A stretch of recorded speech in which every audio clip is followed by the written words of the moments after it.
Well, welcome back to another episode of the Forest Mill. I built a fiddle, a stick fiddle, a spoon fiddle, spoon-shaped fiddle, about a week ago, and I posted it, and I had a really good time building that little fiddle. And it's a two-string fiddle, and it came out really good. I wish I would have made it a three-string fiddle, just to have the ability to play other songs on it. And I think I'm going to build another one, and I'm gonna build the body a little bit bigger. I carved out a pattern, traced out a pattern, and I straightened out one side of the board that's going to be the neck receiving end. And basically, I cut out a bigger pattern. It's roughly about almost 7 inches, about 6 3/4. And I cut it. I traced it on a piece of a spare board I had, put a center line down the circle to make sure everything's lining up. Traced it out. I left a little at the neck right here, and that's where I'm going to cut the joint for the actual neck of the instrument to go on. And so what I'll do now is I'll go ahead and rough trace out a thin line right there, and that'll be our wall of it. I'll leave some in the back. Back here, so I can. One thing I did notice on that little fiddle I made is that to tune it up to E string, to get that E string tuned up, puts a good bit of pressure on the whatever's holding the strings. And I think this time I'll build a little bridge, like a violin bridge, or maybe like Lear bridge, and have the bridge here, have the thing here, and have the actual neck of the instrument start about there. So it'd be a little bit more violin in the front. Or I might go the route. I might make it more of a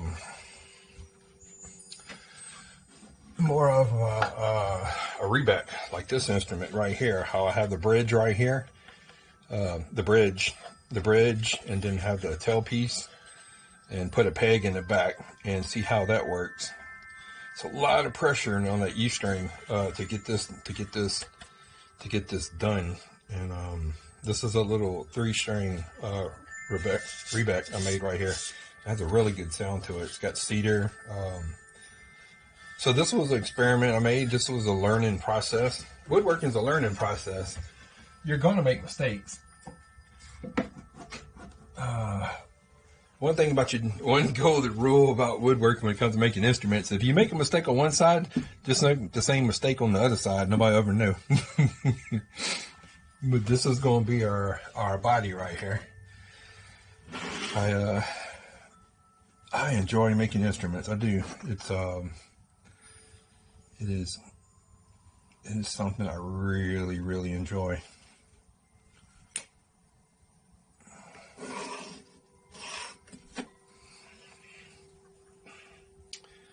That might be too much.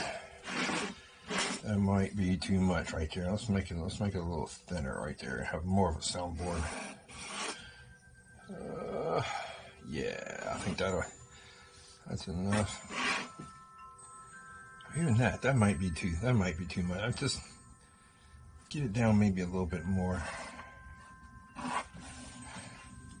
Yeah, that's enough right there. That'll be enough to put a peg through, and it'll hold. And I'll cut that out. Well, actually, that's going to be the. I'm already making mistakes. That's going to be the neck piece. Getting ahead of myself. Let's see. Let's mark out a piece right here. Yeah. This will be our peg. This will be our peg piece back here. Peg will come out here, and we'll have all this in here for the soundboard. I'll take my drill and I'll drill holes here, here, and here, and that'll be our where I can get my jigsaw in there and cut that out.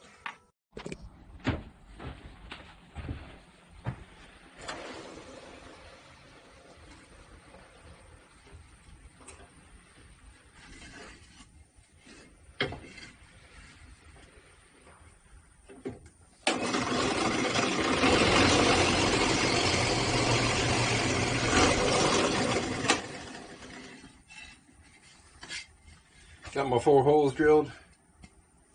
Now I can get my jigsaw in here and cut that out fairly easy.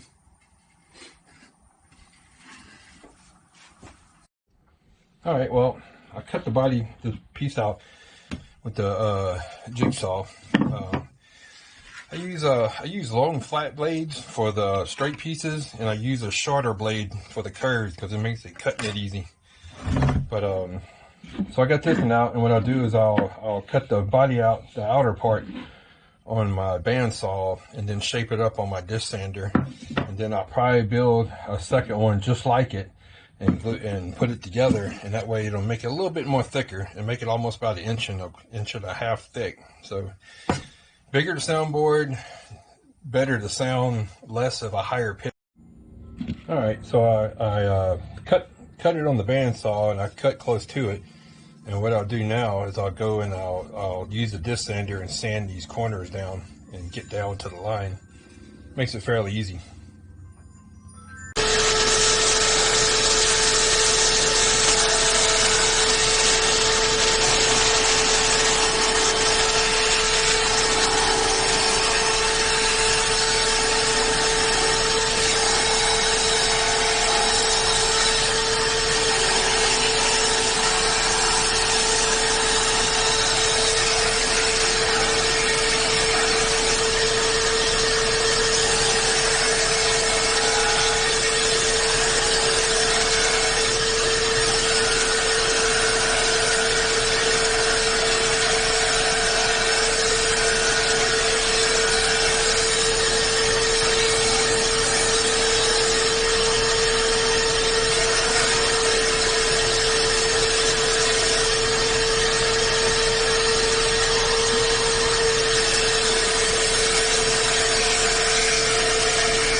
Alright, so I got it sand down. As you can see, I got it sand down to the line.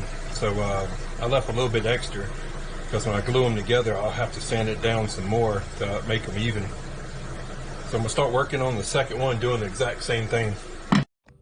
Alright, well, I got me some of my 2 pieces of the body cut out, and sand it down roughly to fit.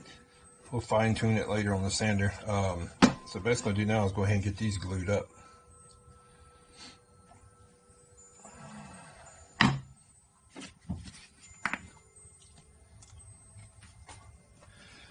That's the longest part of building the instruments, waiting for the glue to dry. Sick. Yeah, there we go.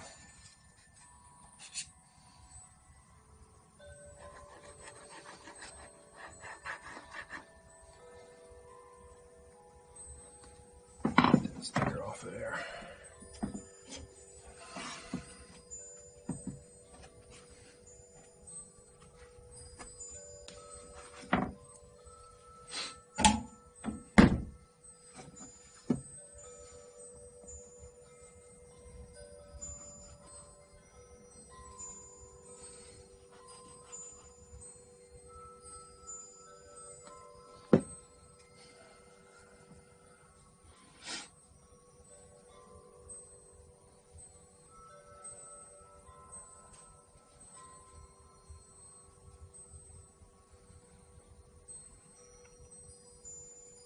Windy day. The chimes are out there and chiming in the woodshed. It's a good day.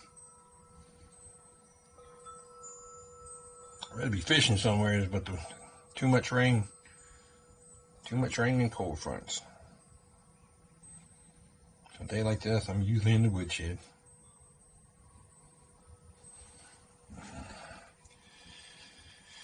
All right.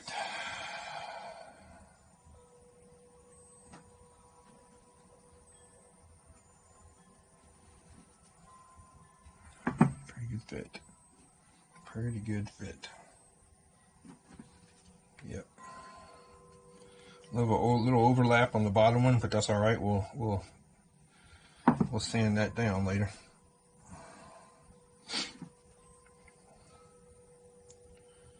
Make sure there ain't no big gaps. Nope, ain't no big gaps. So it looks good. Go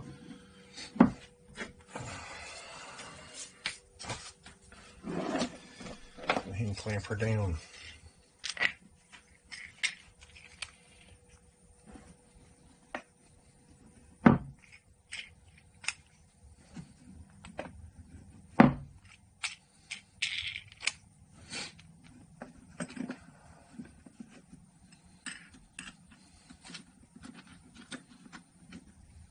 Probably going to chef a little bit in the clamp, but we'll work that out.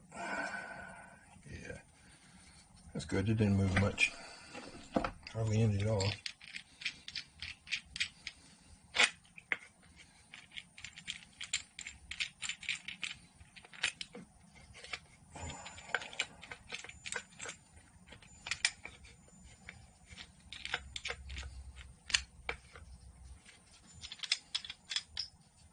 Come on, clamp. Come on, clamp. There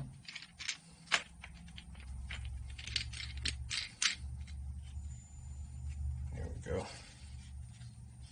Make sure it didn't move. It moved a little bit.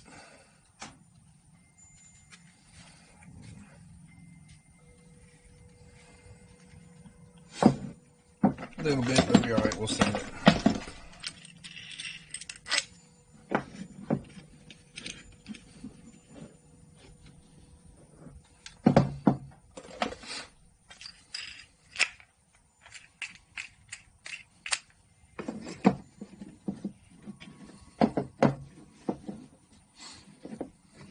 Building instruments, you always look at like the way this looks right now, and you're like, man, there ain't no way that's gonna turn into a pretty instrument. But just gotta give it time. You gotta see the whole picture of it, right? It's like when you ferment beer or something like that. It looks really funky until the finished product. Then you have something really nice.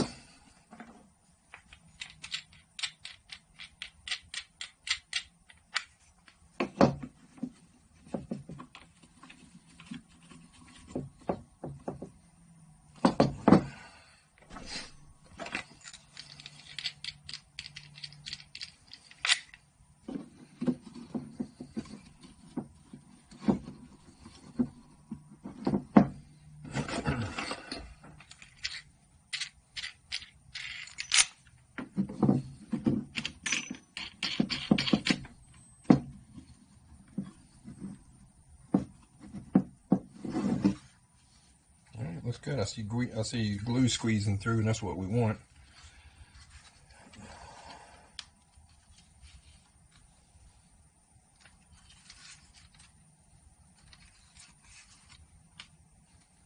Yeah. All right. All right. Well, she's glued up. Just gotta wait. While the body's drying up, we'll move on to the another piece for I'm trying to debate if I want to use a pre-made neck. You can get these off of Amazon for about $11 to $14 a piece, and I'm not sure what they're made out of. It says maple, but this don't feel like maple. This feels kind of soft for maple. This is basically one of the Chinese necks, and I've used it before. I bought this, and I bought the little fingerboard that goes with it, just for measurements and eyeballing stuff to make it myself. And that's I think that's a 4/4 size. I'm not quite sure, but I still might make the neck myself, and I might use that. I'm not exactly quite sure what I'm gonna do with it. But I've used the one that came with it to mark out the layout of the fingerboards, and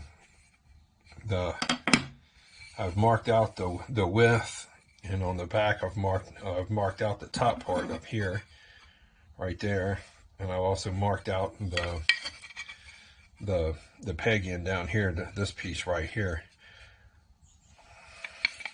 And it's basically by just putting it up to it, and then tracing it out with a real fine pencil.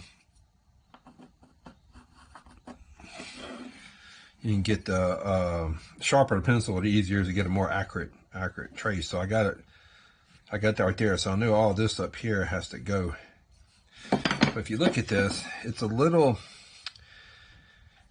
there's a slope coming up this, right? And so I've done a little, like on this side right here, I've done a little slope starting up here, working the way down. And what I'm gonna do is I'm gonna put this on my belt sander and just sit there and turn it like this and watch it and eyeball it until I can and try to make, because I made one of these before. I think I made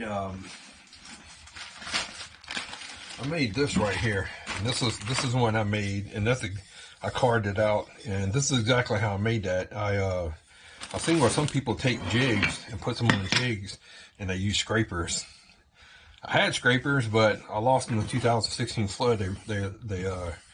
They floated off somewhere. It's amazing how a current pulls off metal items. But anyway, this was my copy of that board right there. It's pretty spot on.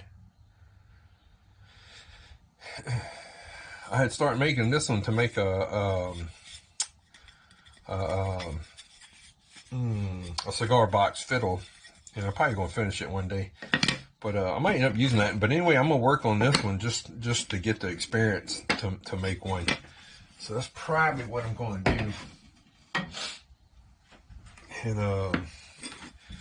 I'll go by how I had this right here. Now this was a little wider piece of wood right here, so I still might end up just using this. I'm not quite sure what I'm going to do. I'm trying to make everything handmade on this one. I might put wooden pegs on it, and then I might do it now. If I use this, it's cheating if it's handmade, right? So that's the only thing about it. But anyway, this is what it's going to look like when I'm done. This is my fiddle parts right here. This is for one day when I make my cigar box fiddle.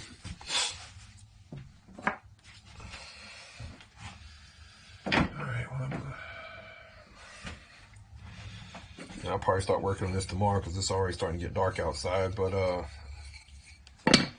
body's still glued up. It should be pretty much set right now. It's been really with that Gorilla Glue, or even the tight bond. Really all it needs is about an hour to get a really good solid joint on it. So there we go. That's our body. And like I said, I hit this on the sander. And this is going to be our peg end down here. That's what I learned from my last little fiddle, that tack I put in the back of it, that pressure from that E string is tight. Now I see that tack already bending a little bit, so I'm probably going to have to replace that. But for right now, this is going to be the front. It'll come up like this. So it'll probably come up like that, and then I'll have the bridge here somewhere. So I'm excited, man. I'm excited to see how it's going to turn.